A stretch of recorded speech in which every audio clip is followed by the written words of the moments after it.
it might look on camera like, what is this guy talking about? Like, he seems to have plenty of hair, but I guess that's the beauty of concealment, isn't it? But I think that the first time it was made known to me was by an ex-girlfriend in the swimming pool, jumped out, and it was like, oh, it's thinning a little bit on the top. So was pretty defensive at that point. I was like, what are you talking about? I've got loads of hair.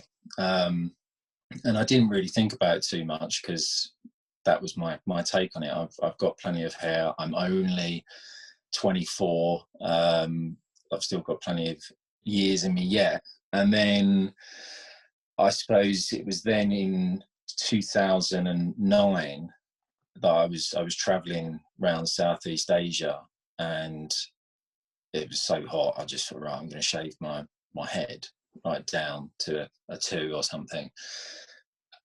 And then I saw it when the barber went round the back, and there was just a noticeable lightness in the crown area, and it freaked me out a little bit, and just wasn't expecting it to be that bad, because when you've got long hair and it's just all sort of in place or covering it up, you don't really notice it. So I grew that back out, and then I started using Regain, and I moved to China, actually. That's why your story resonated as well. So I was teaching in China, awesome. In Beijing, and so I was working there. I was using Regain, and it seemed to kind of at least stall it. I didn't feel like it was getting any worse, and it was manageable, and it wasn't affecting my lifestyle in any way. And then towards my end of my 2 years as a student, I bent down to pick something up in the classroom, and called me out in front of all the other kids. Oh, no way. They are savage. They are savage. Some teachers not got any hair. So, I did feel, because I was like, I've definitely got hair there, but okay, they've seen that it's slightly thinning or whatever. That was a bit of a shock. And so I was using Regain for a good few years, and then I moved back to England to go to university, because I didn't go at the conventional age. And I stumbled across the hair fibres, and that was, like, at the time, a godsend, because I just 5 seconds later it was invisible, and it was perfect for my stage of hair loss, right?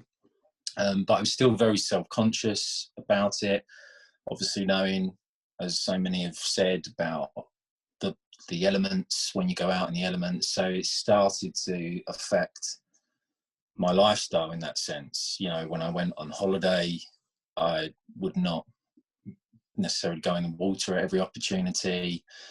I stopped playing football, which I played at semi-professional level, and before I went to China, and then when I came back, I didn't pick that back up. I just took to running instead. It was very individual, or the gym. So I could start to see that this wasn't a normal experience at that stage, because I was letting it affect my lifestyle. And then one particular example was, I was in Brazil for the World Cup 2014, and we were on the beach, and I went just to enjoy the surf, and I got absolutely totaled by a wave, and it just I couldn't get back quick enough to, like, my friends to put the hat on, and it was just, and I almost felt like I was having a panic attack.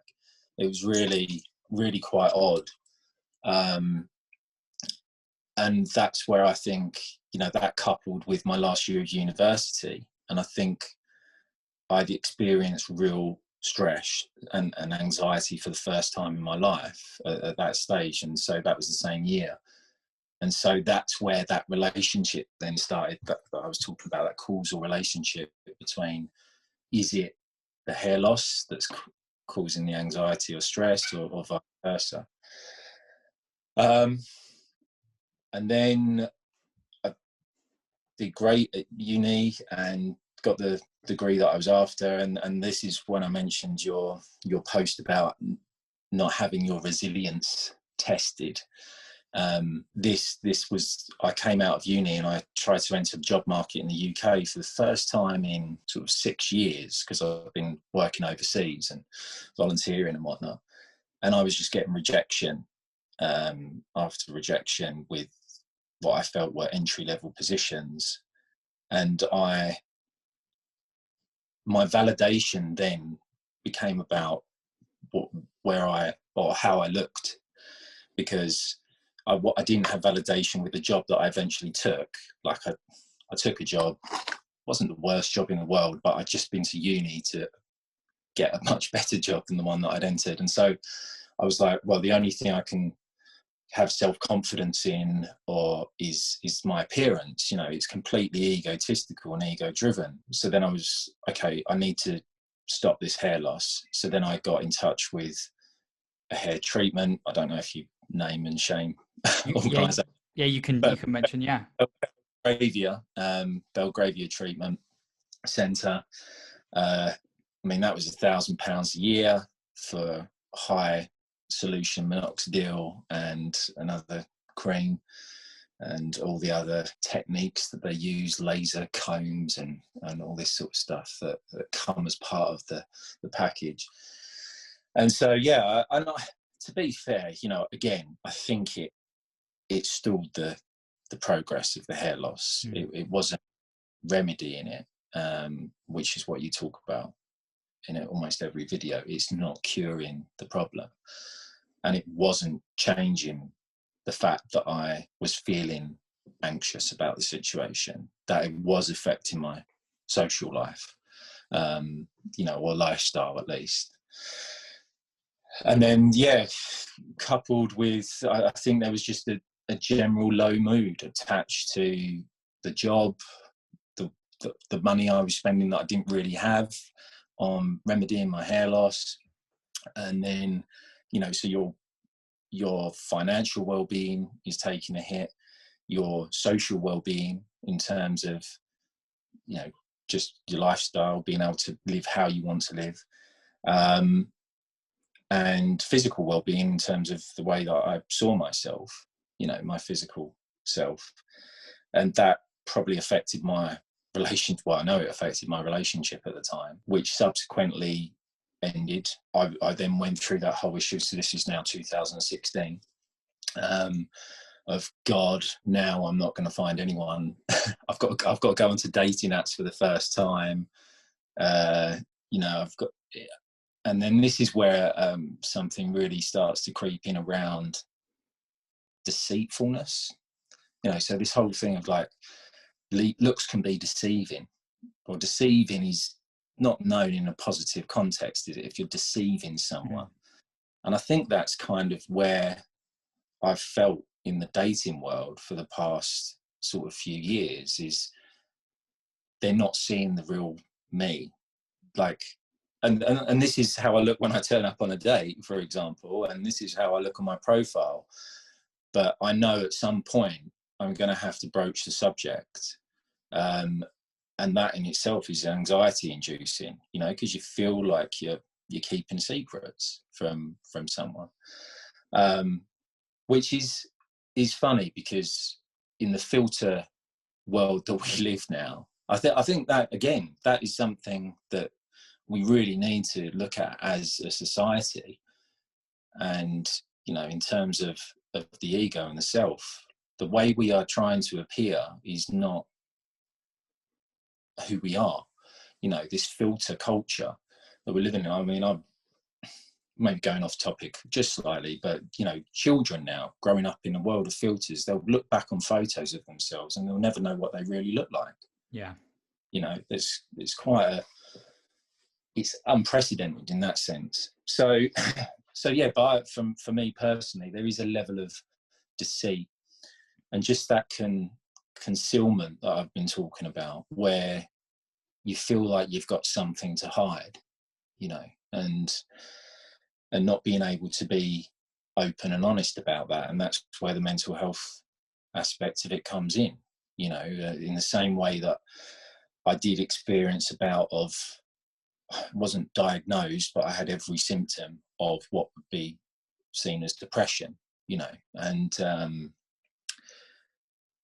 it would, that perpetuated my low mood in terms of the way I saw myself. And at the same time, I couldn't sort of talk to anyone about the hair loss during that time because it just seemed so ridiculous to when there's so many other things going on, both for me personally and society or globally. So yeah, I went through that, and I just focused on the things that I could control. So, you know, I really got into running. I got into my yoga. I started to read like Eckhart Tolle. I don't know if you've read Eckhart. Yeah, the Power of Now. Yeah, and that whole ego aspect, and Alan Watts, philosopher. I mean, fantastic, and that really helped me to see myself in a different light. And whilst the hair loss is still an issue, I have openly discussed it with people. And it's been well received. You know, I've got loads of friends that are bald or shaved heads, and I've spoken to my parents. I have spoken to girls that I've dated since, and I'm quite open about it. So now it's just kind of, I'm at that stage where I can get away with it, but that's still not conducive to just me having self-acceptance of who I am and how people see me, that self-compassion, that self-respect, that self-kindness, you know, all the things that Eckhart Tolle would preach. And so now I'm just at that stage of, I'm kind of convinced I'm going to shave it. And thank you to you know, for cementing that vision, because your channel was the first. I probably stumbled on it 6 to 8 months ago, probably 8 months ago, and it was the first, as we've spoken about, legitimate conversation for just shaving it off. Everything that you search up until that point is about remedying the hair loss.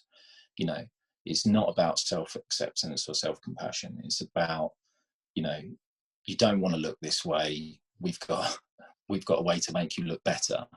And so, you know, just hearing you and everyone that's contributed to your channel has kind of led me to that point of, okay, I know I'm going to shave it off because it will grow back if to this stage, if I don't like it. But at the same time, I'm almost convinced that I won't grow it back. It's like, it's finite. And so every time I look at myself in the mirror, I'm thinking, I can look like this today and I can look like this tomorrow, you know. And so, but once I go for that shave, there's no turning back for me. So it's kind of like, how many more days or how many more months do I just want to look this way that I currently do?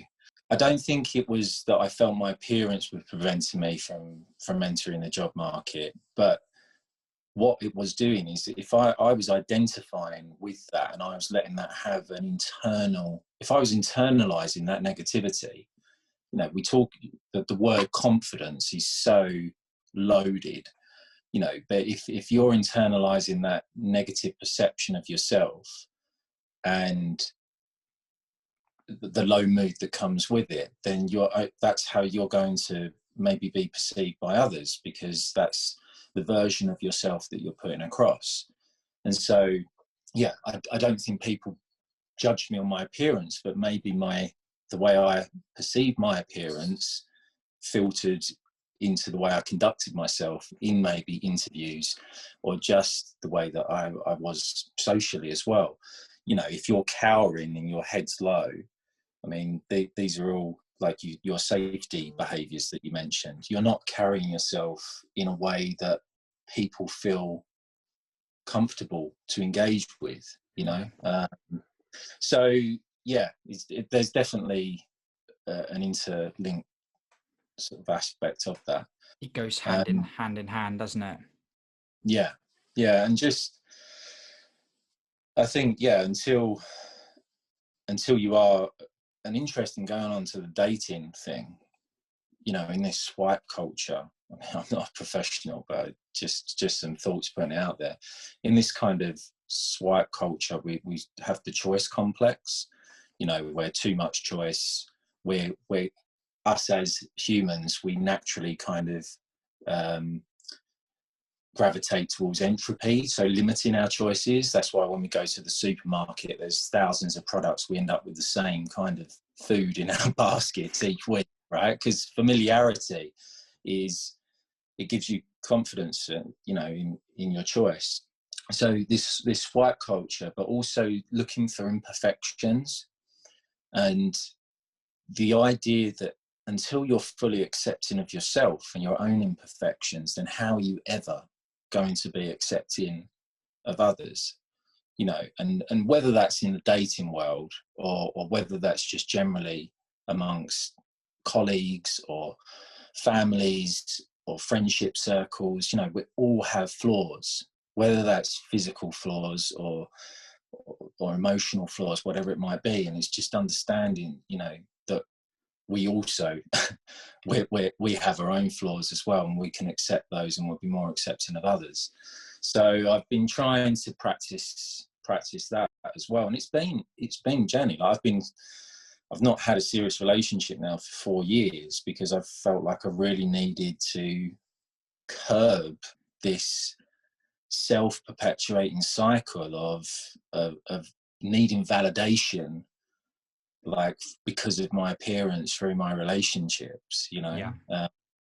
And that is so much tied into not just the hair, it's what comes with it. It's how old you look, you know, just generally your, like other people talk about your the clothes you wear, the lifestyle you can engage with, you know, the image that you have. So yeah, it's definitely, it is a journey for sure.